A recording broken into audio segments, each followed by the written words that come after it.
So, I'm actually here with Cursing with Curtis from YouTube. Just to let everyone know, can you just tell us exactly what you do? I make gaming content, pretty much.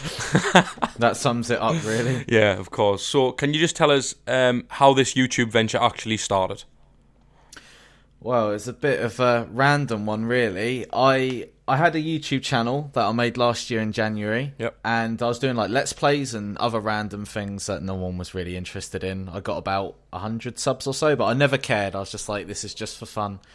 And then Fallout 4 come out. I literally did a couple of videos on that and it just exploded. I mean, a few of my videos that weren't posted by me hit front page on Reddit about 2 or 3 times. And yeah, my channel just exploded from there, really. Wow. So what did that feel like exactly? Can you remember where you were when you got that news? Yeah, like I was sat here and like it was literally a couple of days after I sat here and I was on like 1,000 subs. And then I log in one morning and I'm like, oh my God, I'm on like 8,000 subscribers. What the hell?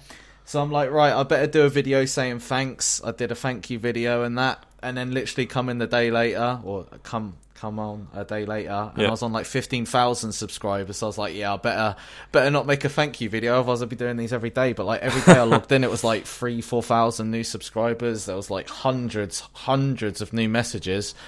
And one of my videos, my city settlement one, got featured on a lot of online gaming magazines and such. Yeah. So like that one was just getting tons of views and comments, and it was overwhelming. And I was just like, Jesus Christ, this is all happening a bit too quick.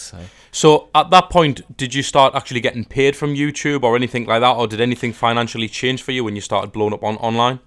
Yeah, like I partnered with Curse because I was with them before on an old channel, which is like just another thing. But yeah, I partnered with Curse, so I was earning like a little bit of money every month from the Let's Plays I was doing. So I was already pre-partnered with them, and then obviously when this happened with my channel with the newer videos, like it just all went up, and it was pretty good. That's awesome. So do you think there's anything in particular about yourself that, you know, why that particular formula worked, or do you think it could have happened to anybody? See, it's a mix of things, really. See, John, my friend, How to Gains, who you might know, he said it's my personality. He thinks that I've got a very welcoming personality, so that's pretty cool. I don't know how others feel about that, but it's also like, I think it was a mix of being lucky. I mean, I was just a nobody on YouTube, and then my channel like exploded. I think it can definitely happen to anybody if you just get lucky, really. I mean, mine was just that one video. I literally built a hotel on Fallout 4, and apparently it was the best thing since sliced bread that everyone on Fallout had played, and they liked it, and it just went from there, really. So I know obviously it's about your personality, as John Howard again said, but do you think with it being your personality, do you think the fact that Howard Gaines himself, with him having a very good idea on SEO and all that type of stuff, do you think it was that, or do you think it was just the confidence in your personality that sort of shone through? I think it was maybe a bit of both, really, because like John really helped me out. I mean, he added me, like I said, on Twitter, and he was just a random at the time, and we got talking, and he was like, oh, try these video ideas, try this, try that, and I did, and then it just carried on from there. Like, he really helped me out. So, and I would have messed it up, I think, my channel, because I like Let's Plays, and I like to go off the track a bit, and I probably would have ended up like messing it up. But John was there saying, no, keep doing Fallout stuff, and he kind of kept me on track, really. So with obviously you got help from that guy in particular. You said that your channel was blown up and you were getting hundreds and hundreds of messages. Now, what was it about John, for instance? We'll use him as an example. What was it about him that you realised, you know, this isn't spam, this isn't just another generic like or whatever, this is someone who's actually trying to help us and they weren't trying to benefit from yourself? How did you know it was a genuine thing? Well, see, I didn't. He messaged me on Twitter. He was like, "Oh, dude, can you add me or follow me so we can DM?" And he sent me that about 3 or 4 times, and I didn't pay any attention like the first few times, like because I just skim through Twitter normally, like I'm really bad like that. And then I was like, "Oh, this guy really wants to talk to me," and I was like, "Oh, I better oblige because I'm nice like that. I try and talk to all my subs and stuff." And then we got we just got talking on Twitter, and it was like, oh, you should really try this. And I was like, okay, he's trying to help me out. And at first I was like, this is strange. No one helps anybody for nothing, especially on YouTube. Like, they're all out for themselves sort of thing, looking after their own channel. And then after I tried one of his video ideas, it was one of the battle videos, and that got like 100,000 views. Wow. And I was just like, wow, this guy knows his stuff. Yeah. He added me on Skype, and we got talking, and then I was just like, he's a genuine guy. He really just wanted to help my channel with like no self-interest at all, and that's really rare. Of course.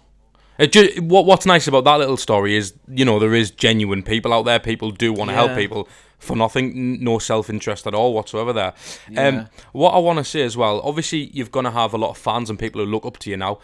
There's going to be a lot of young people as well as the older guys who want to get into the gaming side of things or to be successful online in some way. I mean, what advice have you got for people out there watching maybe this interview? I would say, especially for YouTube, right? Yeah. See, I was working when I started my channel, and everything I've done in my life has always been for the love and the passion. I don't care about money, all of that stuff. And this YouTube channel that I started, I always said I don't care if I've got 1 sub, 10 subs, 1 million. I'll always upload. Nothing bothers me like that. Yeah. And I think... for some reason as well, and you hear it time and time again with all these bigger like YouTubers, like there's so many big channels out there where the guys have done it just as a hobby and it's just gone big. Yeah. I think if you go into YouTube, think like, and I said this a few times, and I'm using them as an example, like, and not to sound harsh to these people, but too many people watch people like PewDiePie and then think they can make a lot of money and start a channel. That's the wrong reasons. You're just setting yourself up for failure. I think if you want to start a channel, don't care about the views, don't care about the subs, just do what you want, enjoy it, and then results will happen. It's happened to so many people. So do you think you can take that as a transferable skill, if you like, and apply that to any area in life, or do you think it works more on the social media aspect of things? Or do you think in your career and stuff, as long as you've got belief and you just do it because you enjoy it, do you think it's easier to progress in things in general? I think you should do everything for the love of it, and if you don't care about the results, you can't fail. It's my mum had a good saying. She said, like, when as I said, she's always supportive of me. Yeah. She said, just shoot for the moon. She said, because even if you miss, you're gonna land in the stars. So you can't fail if you don't care, can you? That's true. How can you fail? Yeah, exactly. So is there anything what you want to say? I'm just going to wrap this up. Like I say, I don't want to keep this interview in particular too long, because you've got a lot of growing to do and a lot of content to make. So is there anything that you want to say to anybody watching this on AdsAd TV right now? Firstly, subscribe to AdsAd TV. Don't be stingy. And thanks for watching. Stay awesome. No probs. So thanks a lot, CursingWithCurtis. It's been absolutely brilliant to have you on the show, and I hope that we can see you again on this platform. Yeah, definitely, man. I enjoyed it. Thanks for having me.